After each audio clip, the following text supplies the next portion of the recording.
ಜಯತಿ ಹರಿರಚಿಂತ್ಯಃ ಸರ್ವದೇವೈಕವಂದ್ಯಃ ಪರಮಗುರುರಭೀಷ್ಟಾವಾಪ್ತಿತಃ ಸಜ್ಜನಾನಾಂ ನಿಖಿಲಗುಣಗಣಾರ್ಣೋ ನಿತ್ಯನಿರ್ಮುಕ್ತದೋಷಃ ಸರಸಿಜನಯನೋऽಸೌ ಶ್ರೀಪತಿರ್ಮಾನದೂತಃ ಯಸ್ಮಾತ್ ಬ್ರಹ್ಮೇಂದ್ರರುದ್ರಾದಿದೇವತಾನಾಂ ಶ್ರಿಯೋಪಿ ಚ ಜ್ಞಾನಸ್ಫೂರ್ತಿಃ ಸದಾ ತಸ್ಮೈ ಹರಯೇ ಗುರವೇ ನಮಃ. ಜಯತ್ಯಜೋ ಖಂಡಗುಣೋರುಮಂಡಲಃ ತದೋದಿತೋ ಜ್ಞಾನಮರೀಚಿಮಾಲಿ ಸ್ವಭಕ್ತಹರ್ದೋಚ್ಯತಮೋ ನಿಹಂತ ವ್ಯಾಸಾವತಾರೋ ಹರಿರಾತ್ಮಭಾಸ್ಕರಃ. ಜಯತ್ಯಜೋ ಅಕ್ಷೀಣಸುಖಾತ್ಮಬಿಂಬಃ ಸ್ವೈಶ್ವರ್ಯಕಾಂತಿಪ್ರತತಃ ಸದೋದಿತಃ ಸ್ವಭಕ್ತಸಂತಾಪದುರಿಷ್ಟಹಂತ ರಾಮಾವತಾರೋ ಹರಿರೀಶಚಂದ್ರಮಾಃ. ಜಯತ್ಯಸಂಖ್ಯೋರುಬಲಾಂಬುಪೂರೋ ಗುಣೋಚ್ಚರತ್ನಾಕರ ಆತ್ಮವೈಭವಃ ಸದಾ ಸದಾತ್ಮಜ್ಞನದೀಭಿರಾಪ್ಯಃ ಕೃಷ್ಣಾವತಾರೋ ಹರಿರೇಕಸಾಗರಃ. ನಾರಾಯಣಂ ನಮಸ್ಕೃತ್ಯ ನರಂ ಚೈವ ನರೋತ್ತಮಂ ದೇವೀಂ ಸರಸ್ವತೀಂ ವ್ಯಾಸಂ ತತೋ ಜಯಮುದೀರೈ. ತತೋ ವಿರಿಂಚೋ ಭುವನಾನಿ ಸಪ್ತ ಸಸಪ್ತಕಾನ್ಯಾಶು ಚಕಾರ ಸೋಬ್ಜಾತ್ ತಸ್ಮಾಚ್ಚ ದೇವಾ ಋಷಯಃ ಪುನಶ್ಚ ವೈಕಾರಿಕಾದ್ಯಾಹ ಸಶಿವಾ ಬಭೂವುಃ. ಹೀಗೆ ಬ್ರಹ್ಮದೇವರಿಂದ ಸೃಷ್ಟಿ ಪ್ರಾರಂಭವಾಯಿತು. 14 ವಿರಿಂಚ 14 ಲೋಕಗಳನ್ನು ಸೃಷ್ಟಿ ಮಾಡಿದರು. ಸಪ್ತಕಾನಿ ಸಪ್ತ ಸಸಪ್ತಕಾನಿ ಸಪ್ತ ಮಾಡಿದರು. ಅದೇ ಅಬ್ಜ. ಅದರಿಂದ 14 ಲೋಕಗಳು, 14 ದಳಗಳ ಕಮಲ. ಅದೆಲ್ಲ ಆಚಾರ್ಯ ಬ್ರಹ್ಮಸೂತ್ರ ಭಾಷ್ಯದಲ್ಲಿ ಹೇಳಿದ್ದಾರೆ. ಪರಮಾತ್ಮ ನಾಭಿಕಂದು ಬಂದ ಕಮಲಕ್ಕೆ 14 ದಳ ಇತ್ತು ಅನ್ನೋ ಮಾತು ಅಲ್ಲಿ ಬರುತ್ತೆ. ಭುವನ ಸಾರಂ ಅಂತ ಕರೆದಿದ್ದಾರೆ. ಇದು ಲೋಕಾತ್ಮಕಂ ಅಂತ ಕರೆದು. ಲೋಕಾತ್ಮಕಂ ಪದ್ಮಮುಷ್ಯ ಅಂತ ಹಿಂದೆ ಬಂತಾಗಲೇ ಲೋಕಾತ್ಮಕಂ ಲೋಕಗಳನ್ನು ಒಳಗೊಂಡಂತಹ ಪದ್ಮ. ಅದು ದಳಗಳ ಲೋಕಗಳ ಸಂಕೇತ. ಅಷ್ಟು ದಳಗಳಿಂದ ಅಷ್ಟು ಲೋಕಗಳನ್ನು ಸೃಷ್ಟಿ ಮಾಡಿದರು. ಅನಂತರ ದೇವತೆಗಳನ್ನು ಸೃಷ್ಟಿ ಮಾಡಿದರು. ದೇವತೆಗಳು, ಋಷಿಗಳು ಮೊದಲಾದವರೆಲ್ಲ ಅವತಾರವನ್ನು ಮಾಡಿ ಬಂದರು. ಅಗ್ರೇ ಶಿವೋ ಅಹಂಭವ ಏವ ಬುದ್ಧೇಃ ಉಮಾ ಮನೋಜೌ ಸಹ ಶಕ್ರಕಾಮೌ ಗುರುರ್ಮನುರ್ದಕ್ಷ ಭೂತಾನಿರುದ್ಧಃ ಸಹೈವ ಶಚ್ಚ ಮನಸಃ ಪ್ರಸೂತಾಃ. ಅಗ್ರೇ ಶಿವಃ ಅಹಂಭವಃ ಏವ ಬುದ್ಧೇಃ ಉಮಾ ಮನೋಜೌ ಸಹ ಶಕ್ರಕಾಮೌ ಗುರುಃ ಮನುಃ ದಕ್ಷಃ ಉತ ಅನಿರುದ್ಧಃ ಸಹೈವ ಶಚ್ಚ ಮನಸಃ ಪ್ರಸೂತಾಃ. ಅಗ್ರೇ ಮೊದಲಿಗೆ ಸೃಷ್ಟಿಯಾಗಿದ್ದಾರೋ ಶಚ್ಯ. ಅದು ಬಿಡಿಸಿದಾಗ ಏನಾಗುತ್ತೆ? ಶಚ್ಯಾಹ ಅಂತಾಗುತ್ತೆ. ಇರ್ಬೇಕಾದ್ರೆ ಹಾಗೆ ಇರಬೇಕು. ಬಿಡಿಸಿದಾಗ ಶಚ್ಯ ಅಂತಾನೆ ಇರಬೇಕು. ಬಿಡಿಸಿದಾಗ ಶಚ್ಯಾಹ ಅಂತಾಗುತ್ತೆ. ವಿಸರ್ಗ ಲೋಪ ಆಗಿಬಿಟ್ಟು ಸಂಧಿಯಾಗಿರುತ್ತೆ. ಬಿಡಿಸಿದಾಗ ಶಚ್ಯಾಹ ಅಂತಾಗುತ್ತೆ. ಬಿಡಿಸಿದಾಗ ಸಂಧಿ ಕೂಡಿಸಿದಾಗ ಶಚ್ಯ ಆಗುತ್ತೆ ಅಷ್ಟೆ. ಅಗ್ರೇ ಶಿವ ಅಹಂಭವ ಏವ. ಮೊದಲು ಹುಟ್ಟಿದ್ದಾರೀಗ ರುದ್ರದೇವರು ಹುಟ್ಟಿದರು. ಅಹಂಭವ ಅಹಂಕಾರ ತತ್ವದ ಅಭಿಮಾನ ದೇವತೆಗಳಾಗಿದ್ದವರು ಹುಟ್ಟಿದರು. ಬುದ್ಧೇಹೇ ಅದೇ ಇನ್ನೊಂದು ಕಾರಣ. ಅಹಂಭವ ಬ್ರಹ್ಮದೇವರು ಅಹಂಕಾರ ತತ್ವದಿಂದ ಸೃಷ್ಟಿ ಮಾಡಿದ್ದು ರುದ್ರದೇವರನ್ನು. ಬುದ್ಧೇಹೇ ಬುದ್ಧಿ ತತ್ವದಿಂದ ಉಮಾ ಮನೋಜೌ ಉಮಾ ಮತ್ತು ಮನೋಜ. ಮನೋಜ ಅಂದರೆ ಯಾರು? ಬುದ್ಧಿ. ಉಮಾ ಮನೋಜೌ ಸಹ ಶಕ್ರ ಕಾಮವು ಗುರುರ್ಮನು. ಅವರಿಬ್ಬರು ಯಾರು ಅಂತ ಕೇಳಿದರೆ ಉಮಾ ಫಸ್ಟ್, ಮನೋಜೌ ಸಹ ಚಕ್ರ ಕಾಮರು. ಅನಂತರ ಮನಸ್ಸಿನಿಂದ ಚಕ್ರ ಕಾಮರು, ಇಂದ್ರ ಕಾಮರು. ಅದು ಇಂದ್ರ ಕಾಮರು ಮನೋಭಿಮಾನಿಗಳು ಹೌದು. ಸ್ಕಂದೇಂದ್ರವು ಮನೋ ಉಚ್ಯತೆ ಅಂತ ಹೇಳ್ಬೇಕಾದ್ರೆ ಆಚಾರ್ಯರು ಅದನ್ನು ತಂತ್ರಸಾರದಲ್ಲಿ ಹೇಳ್ತಾರೆ. ಮುಖ್ಯವಾದ ರುದ್ರದೇವರು ಮೇಲಿದ್ದರೂ ಕೂಡ ಅವಾಂತರ ದಿಕ್ಕಿನ ಇದ್ದದರಲ್ಲಿ ಮನಸ್ಸಿಗೆ ಮತ್ತೆ ಸಹ ಶಕ್ರ ಇಂದ್ರದೇವರು, ಕಾಮ ಅವರು. ಬುದ್ಧೇರುಮಾ ಅಲ್ಲಿ ನಿಲ್ಲಿಸ್ಬೇಕು. ಮನೋಜವು ಸಹ ಚಕ್ರ ಕಾಮು. ಮನಸ್ಸಿನಿಂದ ಯಾರ್ಯಾರು ಯಾವುದರಿಂದ ಹುಟ್ಟುತ್ತಾರೋ ಅವರ ತತ್ವಕ್ಕೆ ಅಭಿಮಾನಿ ದೇವತೆಗಳು. ಗೊತ್ತಾಯ್ತಾ? ಮನಸ್ಸಿಂದ ಬಂದದಕ್ಕೆ ರುದ್ರದೇವರು, ಬುದ್ಧಿಯಿಂದ ಬಂದದಕ್ಕೆ ಉಮಾ. ಆಮೇಲೆ ಸಹಚಕ್ರ ಕಾಮೋ ಮನೋಜವು. ಹೀಗೆಲ್ಲ ಬಿಡಿಸ್ಕೊಂಡ್ರೆ ಸರಿಯಾಗಿರುತ್ತೆ. ಬುದ್ಧೇರುಮಾ ಆದ್ಮೇಲೆ ಸ್ಪೇಸ್ ಕೊಡಿ. ಬುದ್ಧೇರುಮಾ ಗುರುರ್ಮನುರ್ದಕ್ಷ ಭೂತಾನಿರುದ್ಧ. ಆಮೇಲೆ ಇನ್ಯಾರು? ಗುರುಹು ಮನುಹು ಎಲ್ಲ ತಾರತಮ್ಯ ಕ್ರಮದಲ್ಲಿ ಹುಟ್ಟುತ್ತಿರೋ ಎಲ್ಲ ಕೂಡ. ಇದು ತಾರತಮ್ಯ ಜ್ಞಾಪಕವಾದದ್ದು. ಗೊತ್ತಾಯ್ತಾ? ಗುರುಹು ಮನುಹು ದಕ್ಷ. ಗುರುಹು ಅಂದ್ರೆ ಯಾರು? ಬೃಹಸ್ಪತ್ಯಾಚಾರ್ಯ. ಮನುಹು ಸ್ವಯಂಭೂವನು. ದಕ್ಷ ಪ್ರಜಾಪತಿ. ಉತ ಅನಿರುದ್ಧ ಸಹೈವ ಶಚ್ಯ ಮತ್ತು ಶಚಿದೇವಿ. ಇವರೆಲ್ಲ ಕೂಡ ಏನಾಯಿತು? ಮನಸಃ ಪ್ರಸೂತಾಹ. ಮನಸ್ಸಿನಿಂದಲೇ ಹುಟ್ಟಿದ್ರು ಎಲ್ಲರೂ ಕೂಡ. ಆದ್ದರಿಂದ ಒಂದು ದೃಷ್ಟಿಯಿಂದ ಇವರು ಕೂಡ ಏನೋ ಮನೋಭಿಮಾನಿಗಳೇ ಒಂದು ಸ್ಟೇಜಲ್ಲಿ. ಅದು ಅನಂತರ ಇಂದ್ರಕಾಮರು, ಅನಂತರ ಮೇಲೆ ಬರ್ತಾ ಗರುಡಶೇಷ ರುದ್ರರು, ಅಲ್ಲೂ ರುದ್ರದೇವರು, ಅನಂತರ ಸರಸ್ವತಿ ಭಾರತೀಯರು, ಮಹಾಲಕ್ಷ್ಮಿ. ಇದಿಷ್ಟು ಕೂಡ ಒಂದು ಕ್ರಮ. ಮುಂದೆ ನಾರಾಯಣ ಅಲ್ಲಿ ಸರ್ವಾಧಿಪತಿ. ಚಕ್ಷುಶ್ರುತಿಭ್ಯಾಂ ಸ್ಪರ್ಶಾತ್ ಸಹೈವ ರವಿಶಶಿ ಧರ್ಮ ಇಮೇ ಪ್ರಸೂತಾಃ ಜಿಹ್ವಾ ಭವೋ ವಾರಿಪತಿ ನ ಸೋಶ್ಚ ನಾಸತ್ಯದಸ್ರೌ ಕ್ರಮಶಃ ಪ್ರಸೂತಾಃ. ಚಕ್ಷುಶ್ರುತಿಭ್ಯಾಂ ಸ್ಪರ್ಶಾತ್ ಸಹ ಏವ. ಚಕ್ಷು ಶ್ರುತಿ, ಚಕ್ಷು ಕಣ್ಣು, ಶ್ರುತಿ ಕಿವಿ. ಶ್ರುತಿ ಶಬ್ದಕ್ಕೆ ವೇದ ಅಂತ ಹೆಸರು, ಅರ್ಥ. ಇನ್ನೊಂದು ಅರ್ಥ ಶ್ರುತಿ ಅಂದರೆ ಶ್ರವಣ, ಕಿವಿ ಅಂತಲೂ ಅರ್ಥ. ಚಕ್ಷು ಅದಕ್ಕೆ ಏನಂತ ಕರೀತಾರೆ, ಚಕ್ಷುಶ್ರುತಿ. ಇದಕ್ಕೆಲ್ಲ ಹಾವಿಗೆ ಅದಕ್ಕಿದಿಲ್ಲ, ಏನಿಲ್ಲ, ಕಿವಿ ಇಲ್ಲ, ಕಣ್ಣೇ ಕಿವಿ ಇದ್ದಾಗಲೇ. ಅದು ಶಾಸ್ತ್ರ ಎಂದು ಹೇಳಿದೆ, ಸೈಂಟಿಫಿಕಲಿ ಕರೆಕ್ಟ್. ಅದು ಸೈನ್ಸ್ ಪ್ರಕಾರನೂ ಕರೆಕ್ಟು, ಇದ್ರ ಪ್ರಕಾರನೂ ಕರೆಕ್ಟ್. ಚಕ್ಷುಶ್ರುತಿಭ್ಯಾಂ ಸ್ಪರ್ಶಾತ್ ಸಹೈವ. ಸ್ಪರ್ಶಾತ್ ಚಕ್ಷುಶ್ರುತಿಭ್ಯಾಂ ಚಕ್ಷು ಶ್ರುತಿ ಮತ್ತು ಸ್ಪರ್ಶ. ಸ್ಪರ್ಶ ಅಂದ್ರೇನು, ತ್ವಕ್, ಚರ್ಮ. ಅದರಿಂದ ರವಿ ಶಶಿ ಧರ್ಮ ಇಮೇ ಪ್ರಸೂತಾಃ. ರವಿ ಶಶಿ, ರವಿ ಚಕ್ಷು, ಶಶಿ ಶ್ರುತಿ, ಸ್ಪರ್ಶಾತ್ ಯಾರು, ಧರ್ಮ, ಯಮಧರ್ಮ. ಈಗೆಲ್ಲ ಅವತಾರ ಮಾಡಿದರು. ಮೂರುಗಳಿಂದ ಮೂರು. ಚಕ್ಷು ಶ್ರುತಿಭ್ಯಾಂ ಒಂದೇ ಪದ, ಚಕ್ಷು ಶ್ರುತಿಭ್ಯಾಂ. ಸ್ಪರ್ಶಾತ್, ಸ್ಪರ್ಶ ಅದರ ತ್ವಕ್, ಅದು ಪಂಚ ಜ್ಞಾನೇಂದ್ರಿಯಗಳಲ್ಲಿ ಒಂದು. ಇವೆಲ್ಲ ಜ್ಞಾನೇಂದ್ರಿಯಗಳು. ರವಿ ಸೂರ್ಯ, ಶಶಿ ಚಂದ್ರ, ಧರ್ಮ ನಕ್ಷತ್ರಾಣ ಮಹಂ ಶಶಿ ಬಂದಿದೆ ಅದರ. ಧರ್ಮ ಯಮದೇವರು. ಇಮೇ ಪ್ರಸೂತ, ಮೂರು ಜನ ಹುಟ್ಟಿದ್ರು. ಅವತಾರ ಬ್ರಹ್ಮದೇವರ ಸೃಷ್ಟಿ ಆಯ್ತು ಇವರದೆಲ್ಲ. ಅಂದ್ರೆ ಅಲ್ಲ ತ್ವಕ್ಕಿನಿಂದ, ಅಂದ್ರೆ ಅಭಿಮಾನಿಯಾಗಿ ಹುಟ್ಟಿದ್ರು. ಅವರು ತ್ವಕ್ಕಿನಿಂದ ಹುಟ್ಟಿದ್ರು ಅಂದ್ರೆ ಏನು, ಬ್ರಹ್ಮದೇವರ ಸೃಷ್ಟಿ ವಿಚಿತ್ರ. ಮನಸ್ಸಿನಿಂದ ಹುಟ್ಟಿಸ್ಬಾರ್ದು, ದೇವರಿಂದ ಸೃಷ್ಟಿ ಮಾಡ್ತಾರೆ. ಹಾಗೆ ಗೊತ್ತಾಯ್ತಾ. ಕಣ್ಣಿನಿಂದ ಸೂರ್ಯ ಸೃಷ್ಟಿ ಮಾಡಿದ್ರು, ಇದರಿಂದ ಕಿವಿಯಿಂದ ಚಂದ್ರ ಸೃಷ್ಟಿ ಮಾಡಿದರು. ಆ ಸೃಷ್ಟಿ ಮಾಡೋ ಶಕ್ತಿ ಅವರಿಗಿದೆ. ಅದಕ್ಕೇನು ಮನುಷ್ಯನ ಸೃಷ್ಟಿ ಕ್ರಮ ಬೇರೆ. ಅದರ ತಪಸ್ಸುಗಳು ದ್ರೋಣಾಚಾರ್ಯ ಹುಟ್ಟಿದ್ದು ಹೇಗೆ, ಅವು ಬೇರೆ ರೀತಿ ಹುಟ್ಟಿಬಿಟ್ಟು. ಯಾವುದೇ ಅದಕ್ಕೆ ಹೇಳ್ತಾರೆ, ಬ್ರಹ್ಮಸೂತ್ರದಲ್ಲೇ ಬರುತ್ತೆ. ಸೂತ್ರ ಭಾಷೆಗಳು ಸ್ಪಷ್ಟ ಹೇಳ್ತಾರೆ ಆಚಾರ್ಯ. ದೇವತಾ ಸೃಷ್ಟಿ ಬೇರೆ ಬೇರೆ ರೀತಿಯಲ್ಲಿ ಆಗುತ್ತೆ. ಪ್ರಾಣಿಗಳ ಸೃಷ್ಟಿ ಕೂಡ ಹಾಗೇನೆ, ಬೇರೆ ಬೇರೆ ರೀತಿ ಸೃಷ್ಟಿ. ಅವೆಲ್ಲ ಕೂಡ ಒಂದೇ ರೀತಿ ಹುಟ್ಟೋದಿಲ್ಲ. ಅಂಡಜ ಇವೆಲ್ಲ ಮೊಟ್ಟೆಯಿಂದ ಬಂದು ನಾವೇ ಹುಟ್ಟುತ್ತವೆ, ಮನುಷ್ಯ ಹುಟ್ಟೋದಿಲ್ಲ. ಗೊತ್ತಾಯ್ತಾ. ಅದರಲ್ಲೇ ವ್ಯತ್ಯಾಸ. ಪಕ್ಷಿಗಳು ಹುಟ್ಟೋ ಕ್ರಮ ಬೇರೆ. ಸ್ವೇದಜ, ಉದ್ಭಿಜ್ಯ, ಭೂಮಿನ ಒಡ್ಕೊಂಡು ಹುಟ್ಟುತ್ತೇವೆ ಎಲ್ಲ ಕೂಡ. ಅಂಕುರಗಳು ಭೂಮಿ ಸೀಳ್ಕೊಂಡು ಮೇಲೆ ಬರುತ್ತೆ. ಉದ್ಭಿಜ್ಯ ಅಂತ ಉದ್ಭೇದನ ಮಾಡ್ಕೊಂಡು ಬರ್ತಕ್ಕಂಥದ್ದು. ಅದರಿಂದ ಅಂಡಜ, ಸ್ವೇದಜ ಈಗೆಲ್ಲ ಹೆಸರು ಉಂಟು. ಇದರಲ್ಲಿ ತಗೊಂಡಾಗ ಚಕ್ಷುಶ್ರುತಿಭ್ಯಾಂ ಸ್ಪರ್ಶಾತ್, ಅದು ಎಲ್ಲರಿಗೂ ಮಾಡಕ್ಕೆ ಬರೋದಿಲ್ಲ ಸೃಷ್ಟಿ. ಯಾರಿಗೆ ಅದು ಸಂಕೇತವಾಗಿ ಕೆಲವು ಪ್ರಾಣಿಗಳ ಒಂದೊಂದು ರೀತಿ ಹುಟ್ಟುತ್ತವೆ. ಎಲ್ಲ ಪ್ರಾಣಿಗಳ ಸೃಷ್ಟಿ ಒಂದೇ ರೀತಿ, ಎಲ್ಲ ಸಸ್ಯಗಳ ಸೃಷ್ಟಿ ಒಂದೇ ರೀತಿ ಇಲ್ಲ, ವ್ಯತ್ಯಾಸ ಇದೆ. ಬಟ್ ಇವೆಲ್ಲ ಏನು ಒಂಥರ ಟೋಕನ್ ಇದ್ದಾಗಿದೆ ಇದಕ್ಕೆಲ್ಲ ಕೂಡ. ಬಟ್ ಎಲ್ಲ ಸೃಷ್ಟಿ ಮಾಡೋ ಶಕ್ತಿ ಬ್ರಹ್ಮದೇವರಿಗಿದೆ. ಅವ್ರನ್ನೂ ಸೃಷ್ಟಿ ಮಾಡೋ ಶಕ್ತಿ, ಅವರೊಳಗಿದ್ದ ಸೃಷ್ಟಿ ಮಾಡೋ ಶಕ್ತಿ ಲಕ್ಷ್ಮೀನಾರಾಯಣರು, ಮುಖ್ಯವಾಗಿ ನಾರಾಯಣ. ಇದು ಕ್ರಮ. ಜಿಹ್ವಾಭವ ವಾರಿಪತಿರ್ನಸೋಶ್ಚ ನಾಸತ್ಯದಸ್ರೌ ಕ್ರಮಶಃ ಪ್ರಸೂತಾಃ. ಜಿಹ್ವಾಭವ ವಾರಿಪತಿ. ವಾರಿಪತಿ ಅಂದರೆ ಯಾರು, ವಾರಿ ಅಂದರೆ ನೀರು, ವಾರಿಪತಿ ಯಾರು, ವರುಣ. ಆತೆಲ್ಲಿಂದ ಹುಟ್ಟಿದ, ಜಿಹ್ವಾಭವ, ನಾಲಿಗೆಯಿಂದ ಹುಟ್ಟುತ್ತಾ. ನಾಲಿಗೆ ಎಲ್ಲಿ ಕೆಲಸ ಮಾಡುತ್ತೆ, ಒಂದೇನು ಮಾತಾಡೋದು, ಇನ್ನೊಂದು ರುಚಿ. ಎರಡಿದ್ರೆ ಒಂದೇ ಸೇರಿಬಿಟ್ಟಿದೆ ಅದರಲ್ಲಿ. ವಾಕ್ಕಾಗಿ ಏನದು ಕರ್ಮೇಂದ್ರಿಯ, ರಸನವಾಗಿ ಏನದು ಜ್ಞಾನೇಂದ್ರಿಯ. ಎರಡು ತುದಿ ಎಲ್ಲ ಕಡೆ ಬರಲ್ಲ, ಅದು ಒಂದು ಕಡೆ ಮಾತ್ರ ರುಚಿ ಗ್ರಹಣ ಬರೋದು.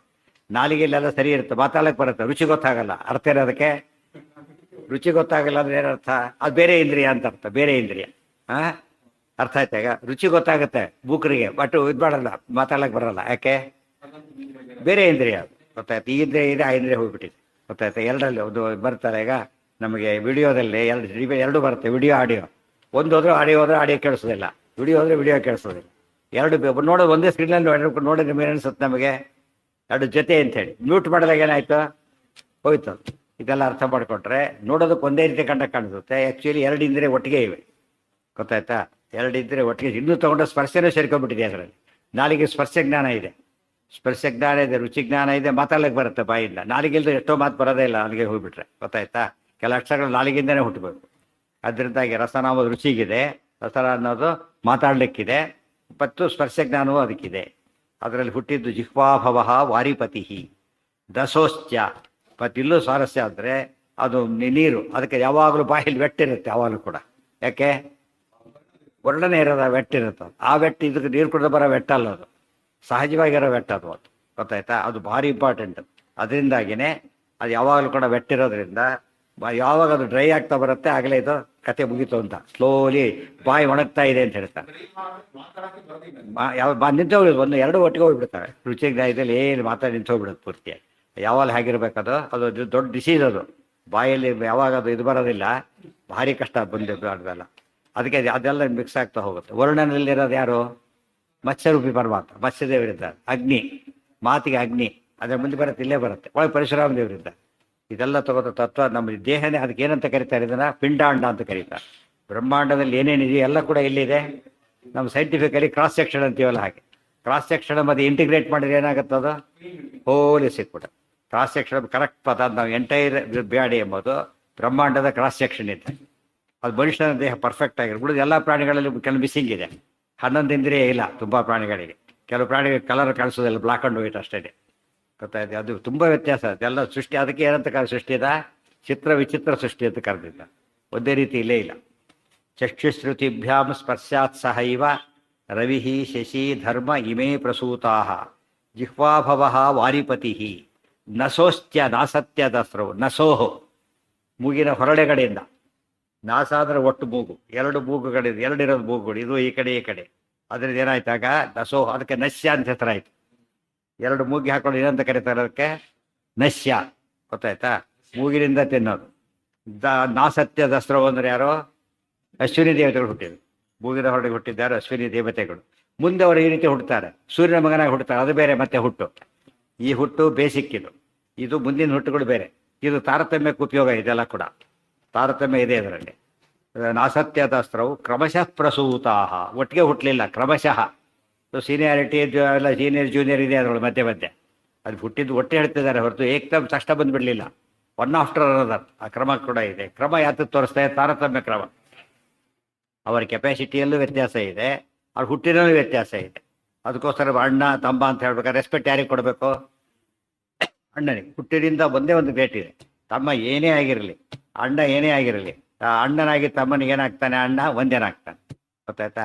ಅವನು ಭಾರಿ ದಡ್ಡ ಇರ್ಬೋದು ಅಣ್ಣ, ಇವನು ಭಾರಿ ಪ್ರತಿಭಾವಂತನಿರ್ಬೋದು, ಅಷ್ಟಾದ್ರೂ ಕೂಡ ಏನಾತ? ಒಂದೇನೆ. ಈ ಥರ ಆ ತಮ್ಮನ ದೃಷ್ಟಿಯಿಂದ ಒಂದೇ. ಅದೇ ತಂದೆ ತಾಯಿಗಳು ಹಾಗೆ, ಇವರು ಹಾಗೇನೆ. ಆ ದೃಷ್ಟಿ ಸಣ್ಣ ಕ್ರಮ, ಹುಟ್ಟಿದ ಕ್ರಮದಲ್ಲಿ ಒಂದು ವಿಶೇಷ ಅಂದ್ರೆ ಅವರಿಬ್ಬರಲ್ಲಿ. ಬೇರೆ ಅವರುಗಳಲ್ಲಿ ಯಾರಾಗ್ತಾರೆ? ಫಸ್ಟ್ ಹುಟ್ಟವನು ತಮ್ಮ, ದೊಡ್ಡ. ಆಮೇಲೆ ಹುಟ್ಟವನೇ ಅಣ್ಣ. ನೋಡೋದಕ್ಕೆ ಏನಿಸುತ್ತೆ ನಮಗೆ? ಉಲ್ಟಾ ಪಲ್ಟಾ ಆಯ್ತು. ಉಲ್ಟಾ ಪಲ್ಟಾ ಅಲ್ಲ, ಗರ್ಭದಲ್ಲಿ ಮೊದಲು ಹುಟ್ಟಿದವನು ಅವನು. ಈ ಬಾಟ್ಲಲ್ಲಿ ಎರಡು ಗೋಲಿಗಳು ಹಾಕ್ತೀರಿ. ಗೊತ್ತಾಯ್ತಾ? ಫಸ್ಟ್ ಯಾವ ಗೋಲಿ ಇರುತ್ತೆ? ಅದು ತೆಗಿಯೋದು ಯಾವ್ದು ತೆಗಿತಾರೆ? ಫಸ್ಟ್, ಆಮೇಲೆ ಹಾಕಿದ್ದು ತೆಗಿತಾರೆ. ಆ ದೃಷ್ಟಿಯಿಂದ ಗರ್ಭಕ್ರಮದಲ್ಲಿ ಆಮೇಲೆ ಹುಟ್ಟೋನು ಜ್ಯೇಷ್ಠ. ಇದರ ಕ್ರಮದಲ್ಲಿ ಗರ್ಭಾದಾಗ ಇವನು ಜ್ಯೇಷ್ಠ. ಅದೇ ಕ್ರಮ. ಎಲ್ಲಿ ನಮಗೆ ನೋಡೋದಕ್ಕೆ ಉಲ್ಟಾ ಪಲ್ಟಾ ಆದಾಗಾಯ್ತು. ಆಗಲಿಲ್ಲ, ಸರಿಯಾಗಿದೆ. ಅದು ಸೈಂಟಿಫಿಕಲಿ ಕರೆಕ್ಟ್ ಆಗಿದೆ. ಶಾಸ್ತ್ರ ಕ್ರಮದಲ್ಲಿ ಹಾಗೆ ಇರುತ್ತೆ ಅವಳಿಗಳಲ್ಲಿ. ಆ ದೃಷ್ಟಿಯಿಂದ ನಗರ ಸ್ಪೆಷಲ್. ಅದು ಎಲ್ಲ ದೃಷ್ಟಿಯಿಂದ ಇಂಟರ್ಚೇಂಜ್ ಮಾಡ್ಬೋದು ಅವ್ರನ್ನ, ಎಲ್ಲ ದೃಷ್ಟಿಯಲ್ಲೂ ಕೂಡ. ಎಲ್ಲ ದೃಷ್ಟಿ ಮೂಗಿನ ಯಾವ್ದು ಹೊರಳೆ ಮೊದಲು ಅಂತ ಹೇಳ್ಬೇಕು ನಾವೀಗ. ಎರಡು ಜೊತೆಗೆ ಜೊತೆಗೆ ಹುಟ್ಟುತ್ತದೆ. ಅಲ್ಲ, ಮೊದಲು ಹುಟ್ಟಿ ಆಮೇಲೆ ಹುಟ್ಟು ಪ್ರಶ್ನೆ ಇಲ್ಲ, ಸೈಮಿಲ್ಟೇನಿಯಸ್ ಆಗಿ ಹುಟ್ಟುತ್ತೆ. ಮೂಗಿನಲ್ಲಿ ಎರಡು ಒಟ್ಟಿಗೆ. ಒಂದು ಮೂಗಿರೋದು ನೋಡಿಲ್ಲ ಯಾರಿಗೂ ಕೂಡ ನಾವು. ಗೊತ್ತಾ? ವರ್ಕ್ ಮಾಡ್ಕೊಂಡು ಒಂದು ಮಾಡ್ತಿರ್ಬೋದು, ಒಂದು ಮಾಡಿದವರು ಇರ್ಬೋದು. ಆದರೆ ಇರೋದು ಮಾತ್ರ ಜೊತೆಗೆ ಬರುತ್ತೆ, ಟ್ವಿನ್ಸ್. ಅದು ಅದಕ್ಕೆ ನಾಸತ್ಯ ದಸ್ತರನ್ನ ಯಾರನ್ನ ಅಣ್ಣ ಬೇಕು, ಯಾರನ್ನ ತಮ್ಮ ಅಂತ ಬೇಕಾದ್ರೆ ಕರೀತಾರೆ. ಗೊತ್ತಾಯ್ತಾ? ಆದ್ದರಿಂದ ನಕಲ ಸಹದೇವರಲ್ಲಿ ಒಂದ್ಸರ್ತೆ ಸಹದೇವ ದೊಡ್ಡವನು ಅಂತಾರೆ, ಒಂದ್ಸರ್ತಿ ನಕಲ ದೊಡ್ಡವನು ಅಂತ ಕರೀತಾರೆ. ಯಾಕೆಂದ್ರೆ ಅವರಿಗೆ ಸ್ಪೆಷಲ್. ಅದು ನಾಸತ್ಯ ಅಂದ್ರೆ ಇಬ್ರು ಅಂತನೂ ಅರ್ಥ, ದಸರಾ ಅಂದ್ರೆ ಇಬ್ರು ಅಂತ ಅರ್ಥ, ನಾಸತ್ಯ ದಸರಾ ಅಂದ್ರೆ ಇಬ್ರು ಅಂತ ಅರ್ಥ. ಅದೆಲ್ಲ ಮುಂದೆ ಬರುತ್ತೆ. ಅವ್ರ ಹುಟ್ಟಿನ ಪ್ರಸಂಗ ಬಂದ ಮಹಾಭಾರತದಲ್ಲಿ ಸ್ಪೆಷಾಲಿಟಿ ಇದೆ. ಅವರ ವಿಚಿತ್ರ ದೇವತೆಗಳು ಇಬ್ರು ಕೂಡ. ಆದ್ದರಿಂದ ಅವ್ರ ಬಗ್ಗೆ ಹೇಗೆ ಹೇಳಿದ್ರು ಕರೆಕ್ಟ್. ಅದು ಆದ್ರೆ ಟೆಕ್ನಿಕಲಿ ಬೇರೆಯವ್ರ ಬಗ್ಗೆ ಹೇಳ್ಬೇಕಾದ್ರೆ ಮಾತ್ರ ಹಾಗೆ ಹೇಳಬಾರ್ದು.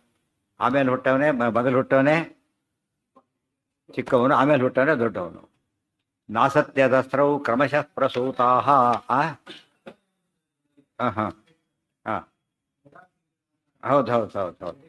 ಹೌದು ಕರೆಕ್ಟ್. ಹೌದು.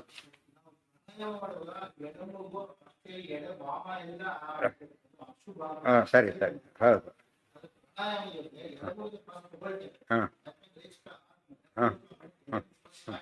ಹೌದು.